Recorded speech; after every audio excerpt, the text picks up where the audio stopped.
Қызым сериалының соңы қалай аяқталмақ?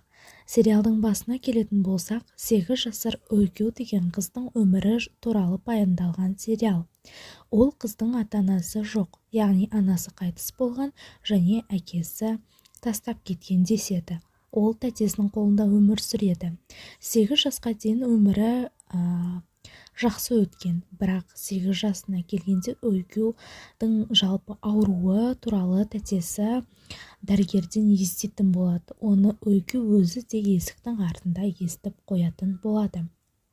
Содан біршама уақыт өткеннен кейін тәтесі үйін сатып жіберіп, Өйкю сабақта кезінде үйді сатып жіберіп, ол қызға қағазға хат қалдырады. Яғни ол жерде мен сені енді баға алмаймын. Енді сен өз әкеңді тап. Әкеңнің аты Демир Көктүрк дейді. Содан ол қыз әкесін іздеп табады. Әкесі қызы бар екенін білмейді. Жалпы сериалда түрлі оқиғалар орын алады. Соның ішінде осы әкесі Демир жалпы әкенің қалай болу керектігін, қызын бағуды, түрлі нәрселерді үйренеді. Демир негізі алаяқшы, яғни ұсақ алаяқпен, яғни түрлі қылмыстармен, ұрлау жұмыстармен айналысатын. Сол бір кезде ол досы Үгүр деген кісімен бай адамдардың үйіндегі нәрселерін, соның ішінде картиналарды, яғни оригинал картиналарды алып, сатып жұмыс істейтін еді. Сериалдың барысында Өйкю мен Демир Джандан деген қызбен танысады. Яғни Джандан әкесінен жаңа айырылған фермер, яғни мал қарайтын қыз. Сол қыздың үйі, жалпы әкесінің үйі, мал-мүлкі, 3 түрлі оригинал картинасы мұра ретінде ол қызға қалады. Содан Демир және оның досы Үгүр сол картинаны алмақ болып жұмыс істейді. Бірақ соңында ол үй сатылымға шығарылады, Демир өзгереді, Үгүр түрмеге отырып, бір айдай отырып шығады. Жалпы сериал барысында Демир Өйкюнің анасын іздеу мақсатында ең бірінші тәтесін іздеп табады. Тәтесі анасының тірі екенін айтады. Содан анасы тірі, ал әкесі Демир болып шығады. Анасының аты Асу.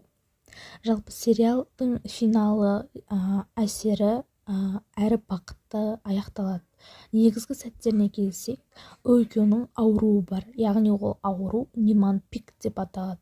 Яғни өте сирек кездесетін, есте сақтау мен қозғалыстары бұзылатын нейродегенеративті ауру болатын. Яғни сондай диагнозбен ауырды. Сериалдың финалында Өйкю ауруынан сауығып кетеді. Екінші, Демир нағыз әке болады. Яғни Демир сериал басында ұсақ алаяқ, тіпті қызын бар екенін білмейтін адам болған. Уақыт өте өзгереді, әкелік сезімге бөленеді және Өйкюді шын жүректен жақсы көреді. Сонымен қатар финалда ол Өйкюді толықтай қамқорлығына алады. Жандан мен Демир мықты отбасы болады. Өйкюдің өмірінде маңызды рөл атқарады. Жандан мен Демир жақындай түсіп, сериал соңында олар отбасы құрады. Және Асу, яғни Өйкюдің биологиялық анасы. Яғни Асу Өйкюдің өмірінде бірнеше рет пайда болады. Бірақ анасы болуға дайын еместігін түсінеді. Ақырында ол қайтадан кетіп қалады. Және Өйкюдің Демир мен Жанданның қасында өте бақытты екенін көріп, сериалдан өмірінен кетеді. Үгүр, яғни ең жақын досы, ол да өз бақытын табады. Үнемі қиын жағдайларға тап болып жүрсе де, сериал соңында бақытты болып, ол да үйленеді. Соңғы көрінісі Өйкюдің туған күні болады. Яғни финал жылы әрі әсерлі көрініспен аяқталады. Өйкю туған күнін атап өтуде. Оның жанында Демир, Жандан, Үгүр және басқа да жақындары болады. Және Жандан мен Демир сол кезде үйленеді. Демир оған сөз салады. Жалпы сериал қиындықтарды жеңіп шыққан кейіпкерлерді жақсы жаққа өзгеріп, берік отбасы құрайтынын көрсетеді. Финал позитивті аяқталып, көрермендерге үміт пен жылулық сыйлайды.